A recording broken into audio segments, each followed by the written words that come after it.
Welcome, everyone, to episode number, let me see here. What are we on now? I believe it's 93, if I'm not mistaken. 93 of Dial the Gate. My name is David Reed. Thanks so much for tuning in. I'm really excited about this special guest, first timer to the show. But before we bring Sharon Taylor in, I have an invitation on behalf of our program. If you like Stargate and you want to see more content like this on YouTube, it would mean a great deal if you click the like button. It makes a tremendous difference with YouTube's algorithm and will help the show continue to grow its audience. We're at 11,000. We'll be crossing the 12,000 subscriber threshold really soon here. And please also consider sharing this video with a Stargate friend. And if you want to get notified about future episodes, click the subscribe icon. Giving the bell icon a click will notify you the moment a new video drops, and you'll get my notifications of any last-minute guest changes. This is key if you plan on watching live. And clips from this live stream will be released over the course of the next several days on the gateworld.net YouTube channel. Thanks so much for tuning in. I have Sharon Taylor, Amelia Banks from Stargate Atlantis, all the way from the Pegasus Galaxy. All the way. How are you? I'm great. How are you? I am very good. Thank you so much for joining us. This is fantastic to have you. Well, I'm honored to be here. I almost called you Amelia. Sharon, take us back to your Atlantis audition. Had you auditioned for Stargate before Banks? Tell us about this process of getting involved with this show that continues to grow its fandom after years and years. Yes, it's actually kind of a funny story because I first auditioned to play the replicator technician, and all the producers were in the room. Both Martins. There was a whole bunch of people in the room. And then I got the part as the technician, and it was a small part. And then I got a call like a couple months later, same season that they're shooting, and they said, "Oh, they want you back on the show." And so back in those days, scripts did not get emailed to you; they get dropped off at your house. Right. Like they had a courier come drop it off at your house. So the courier comes and drops it off at my house with the new script, which, I think is going to be the replicator technician again. And it says, female technician, Amelia Banks, on the starship, like on the Atlantis.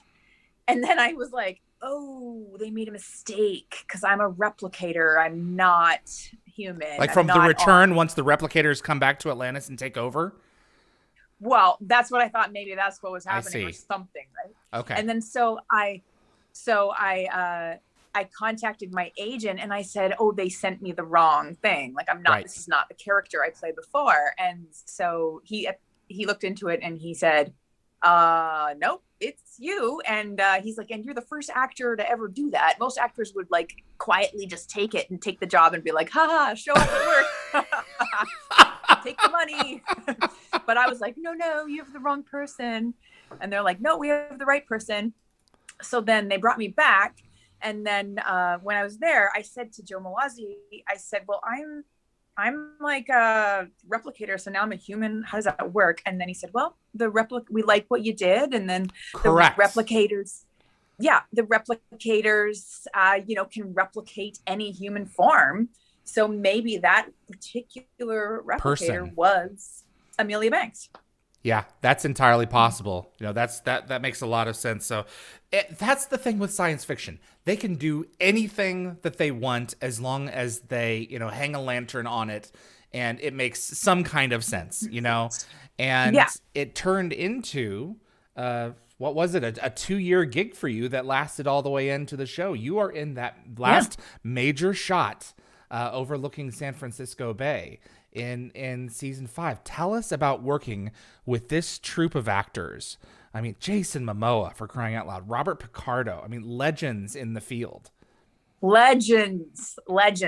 I'm so grateful to have worked with those actors. I had such a great working relationship with them. And then I actually just worked with Jason again recently on C. Okay. So I've managed to still kind of stay friends with people. And last week, I just worked with Jewel Staite again on her new show. We're working together again. And then actually yeah, I have some fun. Like, it's just so much fun to see everybody still, because I get to still bump into some of the actors in the ones that live in Vancouver. Exactly You know? right. Tell Yeah. us about how you got into this industry. How far does it go back for you? How old were you when you knew that this is what you wanted to do? So it goes back to when I was a teenager. I was in all the school plays, and then, went to university and got my degree in theater. And then right after theater, I started a theater group with my friends, and we did professional shows all over Vancouver. And then eventually you realize you don't really make a lot of money doing theater. So then got an agent, going to auditions, and just slowly worked myself up from there. And here I am. Wow. Is there any particular role that really stands out to you as one that challenged you in ways that you didn't really expect, or presented an opportunity to you that you didn't anticipate? Actually, my favorite role that I have played is the character of Rose on Bad Blood, which is a Netflix series. Okay. And it's a Canadian show about the Canadian mafia. And I didn't know much about the Canadian mafia at the time. And I was like, I didn't even know there was a Canadian mafia. But hey, yeah, right. Jeez. In the 80s and 90s, I guess it even started before that, a bunch of the original New York mafia, they came up that whole side of the continent, and they came into Montreal, and they were running their drugs and booze all through the ports in Montreal. So there's like all these incredible true stories of the mafia in Montreal. And then so I got cast as Kim Coates' girlfriend on the show, and she's also a drug runner. And so it was such an interesting character for me, because she was good, but she was bad, doing bad things, because she's, selling cocaine and all this stuff, but she's still a good person. So it was a complex, awesome character who got to do everything. I got to fall in love. I got to shoot guns. I got to do everything. Wow. And how, when you're exploring some of these other characters, how often do you feel like you're able to employ a part of yourself, or is a part of yourself always there? That's a really good question. And because, there's actors like Julia Roberts who she basically plays herself, and she just plays a piece of herself with every character. But I mean, she can win awards and Oscars and Golden Globes doing that, right?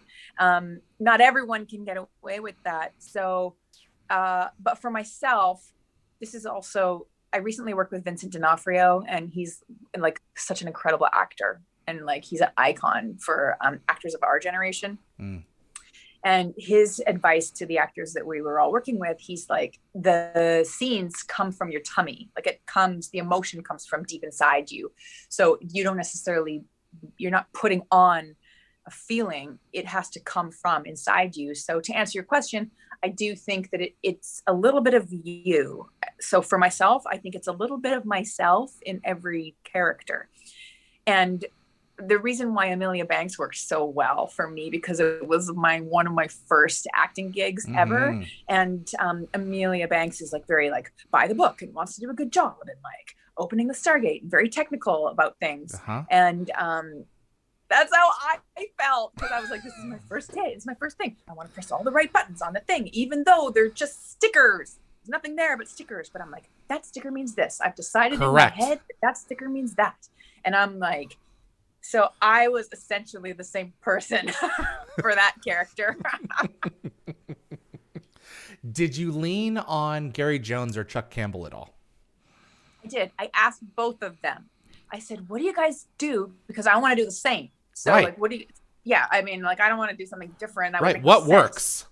Yeah. What works and what are you doing? Yeah. And so that's basically the advice they gave me too. They're like, oh, you just have to like decide in your head what those things mean, and just push the buttons with commitment. So I was like, okay, I can do that with commitment. Oh, that's solid. Well, I mean, it is there are, to be frank, there are expository characters. There are people who are there to service the story and make the story move forward.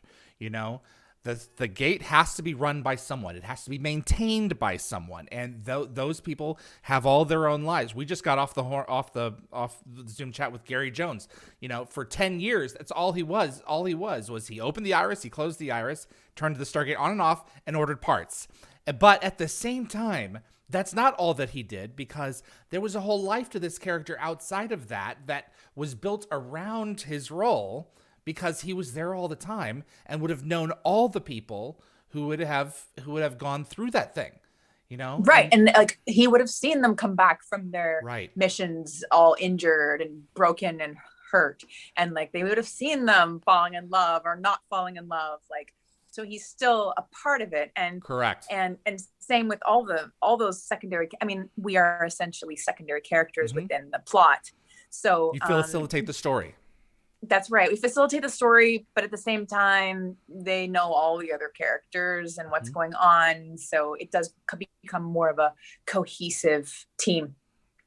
But the cool thing about Amelia was that she was so close at the end of the finale to like having more to her character. So I was like, if there was a season 6, like that has to piss you off. Right. I kind of asked a couple of the producers about that too. I was like, what was like going to happen in the season 6? And they were like, yeah, you were going to be in it a lot more. And yeah. Well, we clearly see where things are going there, because, there were a couple of love triangles throughout the center of the show that begin to really get ironed out near the end of that there. And people find, certain characters found their places, and they found who to fight for. I mean, that's a great that shining moment with you and Jason in The Prodigal. 5 years of kickboxing, right? She can and then kick some butt. He's looking at her like, "What the fuck?" I didn't know you could. No, you're okay. What? It's like, he's I didn't know you fought. He's like, yeah. He's like, you can fight. Yeah. I just watched you push buttons for the last 4 years. Well, that's my day job. Yeah. Everybody needs to get a workout and vent. Right. Teresa MC asked, do you kickbox for real? Yeah, I do. And that's actually why they wrote that into the character, because one day, after pushing buttons for multiple episodes, again, Joe Malazzi was like, what do you do for fun? Right. And I said, I have my 2nd degree black belt, and I I train all the time. I'm usually at the martial arts school. And then he was like, oh, interesting. And then literally the very next episode, he went upstairs. And got to work. Absolutely. So Bam Bam pretty well. Yes. Yeah. What an awesome human being. What is it like working with him on stunts and fights? Well, what's really cool about him is that he's a fighter himself. So correct. So he's very talented physically, but he doesn't take it. So he obviously safety is an important, but he doesn't get upset. He'll just be like, nope, do it again. Nope, do it again. Right. Do it again. And so he's very matter of fact, but he can also crack jokes. So you really like him for that. And actually what I think is really cool is that he went from being a stunt man, and then a stunt coordinator on Stargate Atlantis, and then now I'm sure he's a director. Yes, he's directing all these Superman and Lois and right, huge shows. It's so cool when you see someone make that that transition and be so successful at it. Well, it shows that that industry is very good at promoting from within up there, and recognizing the strengths of the people who have started off, smaller, lower on the totem pole or higher, depending on which way it goes, and have advanced in their training and their process, and you can lean on them for all kinds of things several years in, because it's an industry that really promotes its talent and promotes growth and learning. Yes, that is exactly true. And that's a testament to the Vancouver film industry. We are, it's funny, there's a big difference between the film industry in Canada on the East Coast and as on the West Coast. On the East Coast, they tend to do a lot of more Canadian projects and create some more of their own work. But in Vancouver, we're more of a service industry for the American projects. Yes. So when the American projects come up here, we all the local, it's the same local actors that generally like get hired and work together. And so I've worked with so many people multiple times. Like I'll be like, oh, here's so and so, here's so and so. Like we've worked together. There's on a lots shorthand. of different shows. Yeah, yeah. Absolutely. And plus, like we all go to the same parties, so it's like you see everybody. Yeah, absolutely. What was it like working with the creative team? Like you indicated, like Joseph Malazzi, you know, was one to throw in some extra points for Banks, because he wanted to incorporate that realism. What was it like working with the entire creative team on Atlantis compared to other projects and other shows that you've worked on up there? We're talking about a franchise team that did 17 seasons before they wrapped. That's a large chunk of time. That's a lot of familiarity with people. And that's, you know, a lot of, I would imagine, a lot of comfortability at the same time as doing the work and getting it done.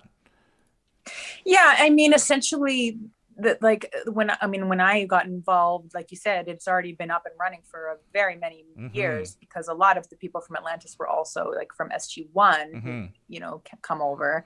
And then, so not only are they kind of like a family, but it's like a well-oiled machine. You know, they're not making silly mistakes or having to redo things, because they've done this a million times and they know how to fix it and they know how to take care of business. So is a very efficient way of working. It's a whole process. And, you know, I would imagine there's a lot of opportunity for levity as well, you know, making sure that you get the job done, but also you have to have a good time, you know, that is long days. Yeah. Long days. And then, so that's what I mean. When there is that efficiency, people are less stressed out. So you can like crack jokes, and people are kind of like, when they're setting up the lights and the camera shot, you know, people can laugh a bit and hang out. But whereas there's other sets that I've been on where like everybody's so stressed out and they're trying to get this shot and this isn't working and they can't set up this light. And so it's like, you don't dare crack a joke or joke around or laugh. Like everyone's like silent, just waiting. Is it a herd mentality from the director down? Yeah, or the leads. So, like the director sets the tone for sure, but so does the number 1 and the number 2 and the number 3, like the lead actors, like that's what they're called, like the number 1 actor, the number 2 actor, like right on the call sheet. Thank you on the call sheet. Yeah, so those are the people that really set the tone too. So when those performers are relaxed and the director's relaxed, then like everybody's just get the job done, but we can have fun while we're doing it. But if it's not, you know, part of me would be like, I don't care what they pay me for. If I have to go through that again, you know, with that configuration of people, I don't know. Yeah, man. I know. I have actually, like when I was before Stargate, I had done like a couple like independent films and short films, you know, that just to get experience, and they were a disaster. Like it was just horrible, and I'm like, people are upset and fighting and stressed out. And oh gosh, nobody's getting paid because they were all volunteering to try to get stuff done, and it was just horrible. And I was like, I'd come from theater, which is also very like a real sense of camaraderie and fun a lot of the time. You're in the trenches. This was like, yeah. And then I was like, oh my God, everybody's miserable here. I'm like, maybe I don't want to be in the film industry. But am I getting a sign, God? Jeez.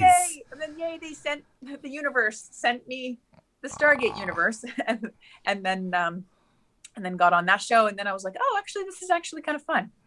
People are nice. Absolutely. Mm-hmm. What kinds of projects do you want to do that you haven't had a chance to tackle yet? More drama, more comedic, you know? Yeah, more drama. Okay. It's really interesting that right now I'm nominated for Best Actress in a Comedy for this TV show called Jan, which is on Hulu. How do I not know about this? And I play it's about a Canadian singer who's a real person named Jan Arden, who had a bunch of hits in the 90s. And then, so it's like a fictional take on her life. She's like a aging pop star who's like trying to come back at it. And it's really funny and goofy. And I play her girlfriend in that. So it's actually like And we always break up and get back together and we break up and we fight and we have to go to therapy and all these things. So it's over the top, but it's still really fun. And then I couldn't even believe I got the part because I'm usually very serious characters and I'm usually arresting people or murdering people on TV. And then now I'm like the lead girl's partner and I'm like making people laugh. So, and I'm actually nominated for an award. Wow. Now. Well, congratulations. Now, she is based on a real person. The person that you're playing, was she her real girlfriend or is she an abstract? It's a fictional character just to like make the plot extra funny. Okay. Yeah. Yeah. Because Wow. the main character is trying to like reboot her 90s pop career, but at the same time, like, you know, she's a lot older now. So yeah. What is it about professionals in a lot of these industries who find themselves being forced to reinvent who they are? And does it give you an opportunity as performers to try and tackle another layer of your art in a way that you didn't when you were younger? Does it also force you to reassess a part of yourself and your own approach when you're going on to set and saying, you know what? I was doing it this way 5 years ago. I want to try something else now, and maybe the response will be different. Yes. Yeah, exactly. Because I used to take acting because I have always done martial arts, and then I ended up being a martial arts instructor for a long time. There's a rigidness to that, and there's a rigidness to being a teacher. And so it was always like, yes, sir. Yes, ma'am. And so I played lots of military characters, like even Feyora, who I played on Smallville, was very, you know, like strong by the book, you know, following orders. And so a lot of that, I think, also just crept in from my martial arts background. But then I took these acting classes, and then the acting teacher, he'd be like, do you just want to play like an outer space warrior your whole life? Is that all you want to do? He's like, okay, Queen of Outer Space, you know, he's like, don't you want to try something different? And I'm like, he would like, make me so like picking at me. And then I was like, no, okay. He's like, come on, just be more vulnerable. He's like, even tough people are vulnerable. You can't just be tough all the time. Yeah. And then I was like, oh yeah. So I tried to layer that vulnerability in with some of my tough characters. And I think Bad Blood is the first time I actually accomplished it efficiently. Okay. I'm going to have to go check this thing out now. So is this the one that's on Netflix? Yeah, it's on Netflix. Okay. And it's one season? It's 2 seasons, but I'm a series regular in the 2nd season. All right. Got it. Yeah. Will definitely hook myself up here. A sprawling crime drama. Well, yes, you'll learn a lot about the Canadian mafia. The Rizzuto family. Yeah, because that's all true. And that's why it's so bananas, because when I first auditioned for season 2, I was like, what is this? And I started Googling it and looking it up, and I'm like, holy crap, these are all real people. Yeah. And then I watched the first season, and they are like ruthless. They're like they're shooting each other in restaurants, and they're just like, they're like assassins, murderers. And I'm like, this really happened in Montreal. Like they were walking into restaurants and blowing each other's brains out. It was an insane time back in Montreal, back in those days. Part of me would be a little bit nervous because if these people were real, they potentially would have surviving family members. And if we dealt with that. I would think so. We had to change the name of the show. Well, you know how when you're shooting, they list, you know, with the little neon sign saying with the name, you know what I mean, on the telephone poles or on like on the roads to lead directions to the set. Like at first it was Bad Blood, but then we would get threats. So then they had to change the name, and so they kept having to choose all these fake names. These people are not screwing around. No, because one time the production showed up to shoot a scene, and there was a bunch of guys there, and they're like, "You're not filming here today." And everybody was like, what? It's like, oh, yeah, not filming here today. Yeah, okay, guess we got to find a new place to film. Yeah, it's real. It's real. Wow. Did you ever yourself feel like, you know, I'm putting myself out there for this drama, reflecting a true crime syndicate family, maybe perhaps in the past, but still, was there ever like a fear for your own safety? Well, I never did though. I never did feel worried. I was playing a fictional character, but Right. because by the second season they had to add in a bit of fiction Yep. just because there weren't very many female characters, or there weren't very many females involved in that whole true mafia story. So in order to include more female characters, they had to make them fictional. Okay. So and thus making it less like a group of people who would have a problem with what you were. Okay. Yeah. So I think they had less problems with Okay. season 2. Season 1, they definitely had. Yeah, Man. people had some problems. But like, my mom was worried. My mom was scared. She was like, "Oh no, I don't like this." I was like, Mom, "Don't I can worry. take care of myself. They keep changing the name. They don't know it's us." Jeez. Oh, man. Yeah. The things that you guys have to deal with sometimes, like, wow. To get a story across, it's there are some stories that have a harder time being told than others. Certainly. Yeah. Yeah. Life-sucking aliens from the Pegasus Galaxy are not going to be beating down your door saying, That's right. Go at it. Yeah, we have we dislike your portrayal. Jeez. Yes, that was not an accurate portrayal of that particular You form do it of like alien. this, not Yeah. like. So that's funny. Burned Backhouse wanted to know, picking up from his. So we had Bam Bam on earlier this year.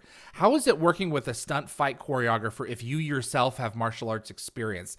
Is it are they willing to let you incorporate some of your own experience, or do you approach a new scene and a new fight with a blank slate and just absorb what they're giving you? So I've had to do so on Stargate Atlantis. That was my very first fight scene ever, and then since then I've actually been I've done a lot. But because and it's different kind of with every show you work on. Sometimes I show up and they've already got it choreographed in their head. They're like, "This is what I want you to do." Got it, and you do it. And this. Yeah, but with Bam Bam, and also it was my very first time, and he knew that. So we met beforehand, and he said, "Show me what you can do, like just so I know what I'm working with. Like, show me what you can do."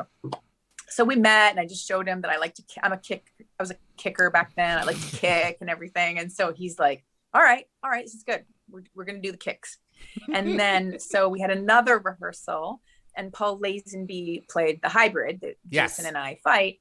And then Paul's like a real fighter in real life too, and he's like a very strong man. And so when we were rehearsing, he's like, "You can just really kick me. You can just like kick me if you want, kick me." And I'm kind of laughing because he's selling it like I'm really kicking him, but I'm actually more like a fly, like beam beam on him because he's so like he's so tough. But like he's like, "No, really kick me."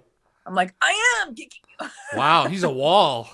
He's a wall. He's a wall. Jeez. So yeah. So we did that, and then it turned out great. And it was funny because one of my best friends, she worked in the production office for Stargate, and she was like, "Oh, did they get a man to W?" And I was like, "That's not a man." I'm like, "That's me. They didn't freaking cut away anything." I'm like, "That's all me." She's like, you can tell it's you. She's like, "Oh, I thought maybe it was a man." It was so good. I was like, "That is sexist." Jeez. Go watch it again. Pause it on my face. There you go. Just pulling your leg. Has to be. Yeah. I just rewatched it. I'm like, there's nowhere. It can't be anyone else. No, it's just me. It's just me. Yeah. Oh, geez. Let's see here. So Redux wanted to know, were there any indications, and we touched on it a little bit, for what your plans may have been for the future of the show in season 6? There was a lot of new female blood in that last season. We had an all-female team at one point, that we were probably going to see some kind of a return for. I think that there would have been definitely some stuff for you to chew on with Momoa, being a part of his inner circle then. From what I understood, that was where it was going to go. And then, so right when after the series finale, they right away talked about going into a movie. Correct. Extinction. So right away they talked about going into a movie. And then I was told that that my character was in the movie too. So I was like, oh, darn it. Yeah. Not everything pans out the way that we want it to. But, have you heard about Amazon's acquisition of MGM? I did. Yes, I have been reading some of those things on Twitter that people have been posting, and I'm like, "Oh, this is really interesting." Yes, it is. Yeah, and all of us are campaigning please, do not erase the current continuity that exists and do something in the Brad Wright universe. Yeah. Yeah, I did actually read an article saying that like Michael Shanks and Amanda Tapping have already been approached. I don't know if you read that same article. Yes. Yeah. So I don't know what that means. What's happened? Everyone is saying, that the rumor. A lot of the news websites that are just jumping on anything to write are saying a new Stargate. The fourth one is in pre-production, and that it's going to involve Amanda Tapping and Michael Shanks. And all that's happened that is publicly available is that Brad Wright has asked them, would you be interested in coming back for another project? And they've both said, yes, we will be interested. And Ben Browder as well. And so, but that's all that means, could there be more? Yes. But is that public knowledge? No, it's not. And quite possibly there may be nothing else other than, yes, we're interested. So I want to get that out there to everyone who's listening, that we are just, that they're just getting the feelers out there for moving forward, So that's what that is. So. Yeah, they have to write the scripts, so they got to know exactly. What they have to start, available, who they to have. work with. Yeah, that's right. Yeah, who they can pepper in, or make a story or build a story around. Yeah. So I am hopeful that an SG4 will be a continuation of the existing mythology, and I'm really hopeful that it'll bring in lovely faces like yourself. Would you be game for an SG4 reappearance? Oh my God, of course. Yeah, such fun people, and it's like such a beloved franchise too, right? You can do anything with a Stargate. You can go anywhere. You can do everything. You can have like a man in the High Castle vibe, like alternate Earth or alternate episodes, alternate realities and dimensions and everything. Yeah, everything. Time, eras, planets. What's your favorite kind of entertainment to watch? Do you watch TV? Yeah. Okay. Oh, I actually watch a lot of TV, like more than probably I should admit. But I'm like. The beginning of the pandemic, that's all I did for like probably I just like watched so much. And even before that, I'm a big TV person. I reckon that if it's my industry and my job, I kind of need to know what's out there. And sometimes I receive an audition and I look at it and I go, oh, they stole this idea from this show. Like I know this exactly what this is. I know how to change it and make it better, or I know how to work with this. So because I'm one of the only people that I know that I have cable, I have all the channels, I have Crave, I have Amazon, I have Netflix. Like I watch everything. Sharon, why is that? Why are you one of the only people? Why is it so many actors stay away from it? Is it they don't have time, or is it that it's just not their thing? I don't know. Maybe they're not. Well, this is going to sound really like mean, but I think most actors are actors for themselves. Not because they want to tell a story. And for me, the storytelling part is my favorite part. I love stories. My favorite TV shows growing up were Quantum Leap and shows like that, where the story, like the main characters had a character arc, but at the same time, like they could still like jump into all these other stories, and you still like, as an audience, you still feel so satisfied, right? Because and I mean, well, actually, even a lot of the things out now, they're all like, there's so much great so story. Much is so good. Story it's great that you bring up Quantum Leap, though, because it was a great combination of historical science fiction, with a pair of actors that, I mean, people just loved to watch. And talk about another ending that was like, that brings tears to your eyes. It certainly does me when I go back and watch it. I mean, they need to do a remake of that show. I would love to. There was talks on the table for years about like Sam's daughter, Yeah, I did read something. Yeah, I read something about that too, and I was like, oh, that would have been good. But that's ultimately what Stargate is, able of achieving the same idea. Like it's another kind of portal to storytelling. Yes. Yes, for sure. Yeah, exactly. I mean, even on Star Trek, when you go, like the holodeck was part of my favorite part. Growing up, when they would go into the holodeck too. They could do anything, they could make a forest landscape or a room full of Klingons with paint sticks. Yeah. Jeez.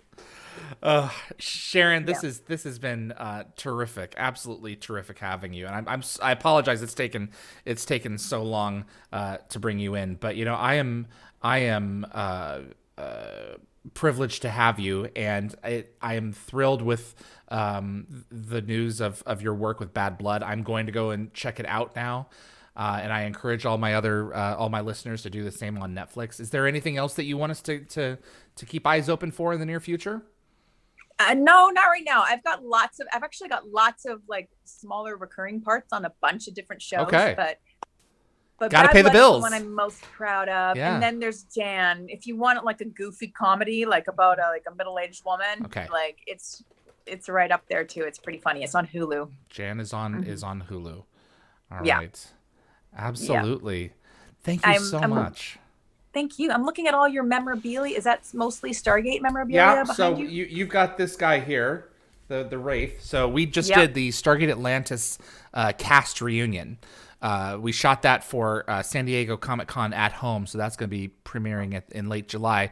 And my viewers were like, "Well, I've had a Universe statue in the room here," and everyone's like, "Well, you need to bring the Wraith back in." So I have one statue from each show. So, and then of course thank you. And then of course we got Atlantis over here. That is a fan-made 3D printed Atlantis for a guy from a 3dtech.pro. Just brilliant fan stuff out there. It's just absolutely insane. And Destiny and everything, but most of it's props from the show. Yeah, when I've been to a couple of the conventions, and specifically the Chicago one, where some people made some incredible things, the like talent that they built, replicas and things. It's just crazy how you guys have inspired us to create, to create physical stuff like this, to create programming like Dial the Gate.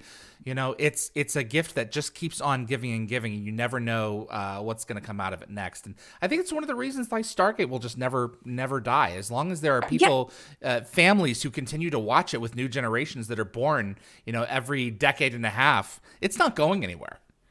I love that. Yeah. And that's, like you said, it like inspires creativity. Yeah. Again, because we all like good stories.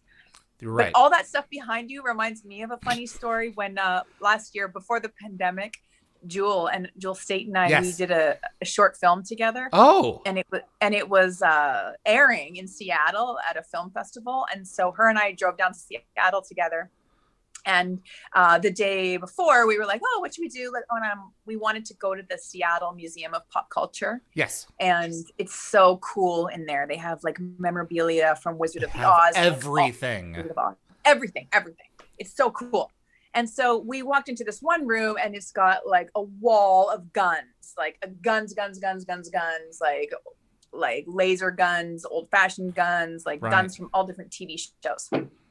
And I'm staring at it, and I go, "Hey, I recognize that gun."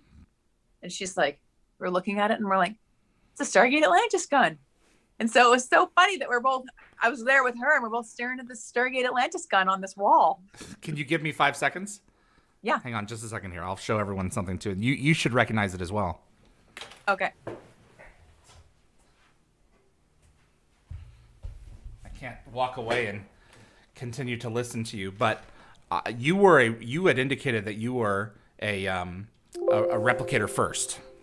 That's right. Do you recognize this? Well, I never shot any guns because I was a technician, but like that's definitely a sci-fi gun. So these were the Asuran replicator weapons, and so these are what your race carried around. And so you got the ancient here. The craftsmanship of these things is absolutely crazy. This thing is several pounds. It's CNC'd metal. I think they do it with water, and the amount of production manufacturing that goes into creating something like this is insane. It comes out of James C.D. Robbins' head and into physical, willing it into physical reality. The practicality of it is impressive. It's just nuts. And as performers, I can't imagine the actors getting these things into their hands and not feeling like, I'm sorry, but I own the universe. I mean, I really do. You can. It's absolutely crazy. So that's right. Go ahead. The production. Make my universe. That's great. Exactly. Sharon, this has been wonderful having you on, and I appreciate you sharing parts of yourself. And we're gonna I'm gonna look into Jan and Bad Blood and go forward from there. And I wish you all the success in the world as we move out of this pandemic and back into real life. Yes, thank you. Same to you. Thank you for taking the time to talk today. Thank you for taking the time to come on. And you know what? The conventions, all these things, we're gonna start getting back together. I hope you can do GateCon next year. And I hope so too. All right, we'll see about crossing paths once again. Thanks, David. Thank you so much, Sharon. You take care of yourself, and I'll email you later. Okay. Thanks so much for your time. Be well. You too. Sharon Taylor, Amelia Banks from Stargate, Atlantis. Thanks so much for tuning in. My name is David Reed, and you're watching Dial the Gates. I do have some artwork for Atlantis that I came across. I thought this was so cool. Just absolutely blew me away. Nebulin's work is just outrageous, some of the quality of this stuff. In terms of like the ideas and everything else. I love their style. And let me pull this up here. So this is Stargate Atlantis Football by Nebulin. I wanted more stuff about the planet Atlantis is on, but they mostly just stay indoors, they say. They don't really associate the characters with the city as much. Granted, a shot like this would probably take some special effects. I'm sure John would get Taylor and Ronan to learn how to play. The other two who are playing are Cadman and Lauren, because they seem sporty enough to want to join. And in the back is Zelenka with his football, quote unquote. And I thought hockey would be another one they'd love to play on the landing pier, but Rodney doesn't seem like he'd want to step outdoors more than he has to. So it's the Canadian technician who's ready with the blades and the stick. All right. And Dial the Gate is brought to you every week for free, and we do appreciate you tuning in. But if you want to support the show, consider buying some of our themed swag. We're now offering t-shirts, tank tops, sweatshirts, and hoodies for all ages in a variety of sizes and colors at Redbubble. You can check out with your PayPal or Amazon account. And then we just move with your PayPal or Amazon account and visit dialthegate.redbubble.com for more information about that. And thanks so much for your support. I think I did have a question for me here. Teresa MC, are you moving because you need to get more space for your collection? All right, so in the last episode, I announced that I was moving houses. I mean, that is on the list as a fair reason. Yeah, but it's like number 10. I am planning on moving to a bigger place. There is a rather large Stargate segment from the Destiny Gate Room that I have owned for the past 2 years, but it has been in storage in a lockup in Culver City or somewhere like that. So I am next week going out and getting that, and we'll be making that as part of the collection in the Midwest when I move out there. I don't know if it will be featured in the shot behind me for my new set, but we will see. Looking for ideas to like kind of upgrade the set. I may go with the ladder shelves again, may not. I'm not entirely sure. So looking for some ideas there. I'm sure there's someone online who, we make a business in helping you design your perfect YouTube set or whatever. So that's the thing that's going on for me. So yes, I am moving. And so we will be having one more live show. Next week is going to be pre-recorded because I have to go out of town to get some stuff. So next, let me see here. Is this the 13th?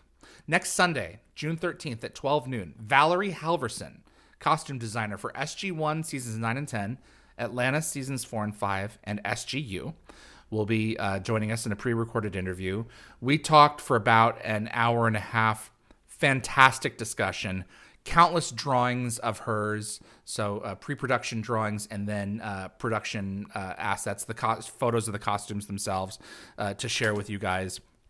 So you see a lot of A/B comparisons. It's really cool. And Valerie is just one of my favorite people. I worked with her directly when PropWorks went out and got lovely pieces like this.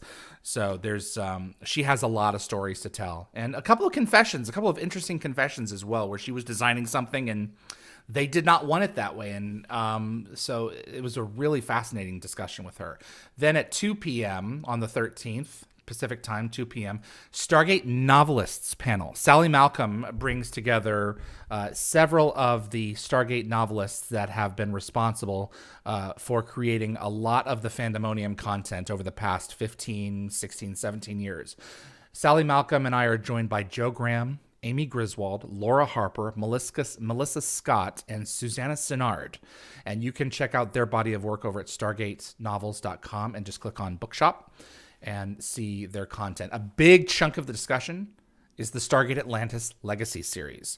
According to Fandemonium's timeline, what happened after Atlantis Season 5. And we had a long discussion about this, and it was fascinating. So if you're a fan of Atlantis in particular, I think you're really going to enjoy it. And all the authors talk about their books and give pitches for why you should go out and grab them, and the kind of the impetus for each of their stories and what really made them tick. Currently scheduled for the 19th of June is our last live show, which will be a Stargate trivia program at 11 a.m. So I'm currently getting people together for that.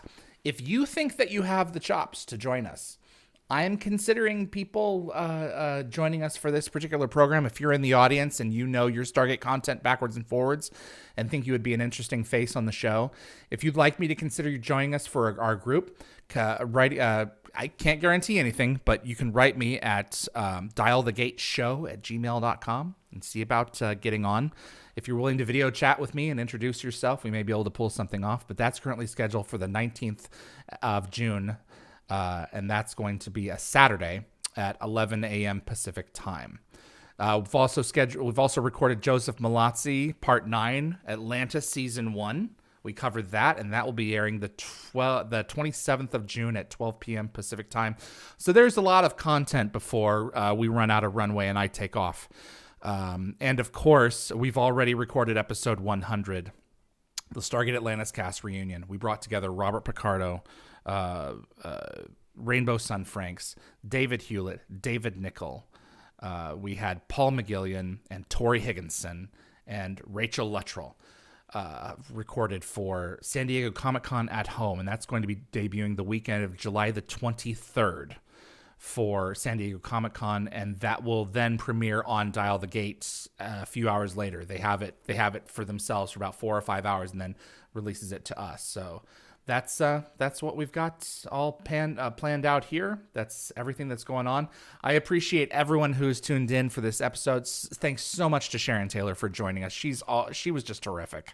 Thanks to my production team, my producer Linda Fury, Gate Gabber, and my production assistant Jennifer Kirby, Summer, Tracy, Keith, Jeremy, Reese, Anthony, my moderating team.